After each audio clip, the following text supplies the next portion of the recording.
Picture a clock ticking in a quiet, completely empty room at 3 a.m. That relentless, steady rhythm? Yeah, that's exactly what an overactive mind feels like. Welcome to this explainer. Today, we're stepping into the shadows of human psychology. We're going to map out the architecture of a mind that just cannot rest, examine the very biology of our thoughts, and discover exactly how our own neural pathways can turn into a trap. Have you ever tried to stop thinking, but your own mind just absolutely refused to stay silent? It's a haunting experience, isn't it? You lie there in the dark, commanding your brain to shut down, begging for just a moment of peace.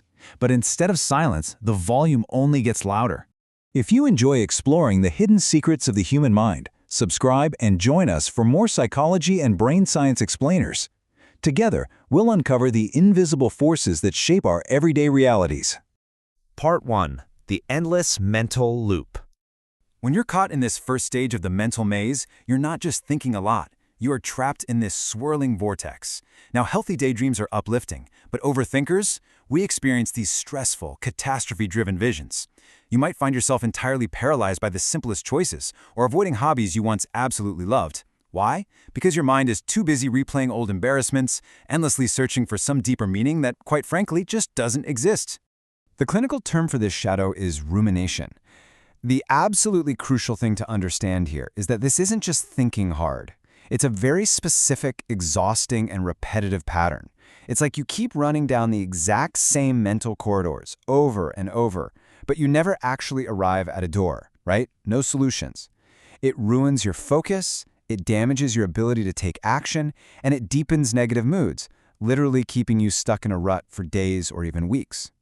Part 2. An Ancient Survival System. To understand how we get so stuck, we have to realize something important. Overthinking isn't some personal failure. It's actually our biology going rogue. Deep down inside the brain, we have the amygdala, which is our primary threat detection system. And here's the wild part. It processes an unanswered email the exact same way our ancestors processed a stalking predator. It literally misidentifies modern, everyday uncertainty as physical, life-or-death danger. The human mind absolutely despises the unknown. When it's faced with uncertainty, it desperately searches for solid ground. So it starts generating these phantom threats. It asks things like, what if I completely fail? Or what are they going to think of me? It exhausts itself creating all these hypothetical scenarios just to protect us from social rejection or personal failure. It is desperately trying to keep you safe, but instead it just builds a cage. Part 3. Mapping the overactive brain. Let's look at the actual clinical architecture of this cage. Notice the stark contrast between two concepts we constantly confuse, worry and rumination.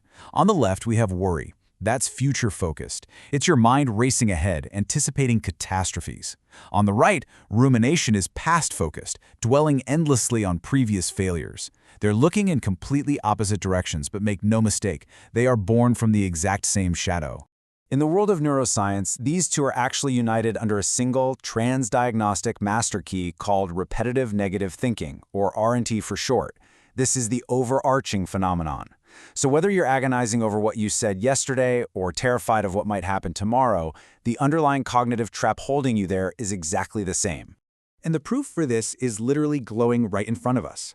This fMRI searchlight map reveals something absolutely astonishing. When researchers had participants generate personal worries and ruminations while inside a brain scanner, they found that the brain encodes both of them in almost exactly the same way.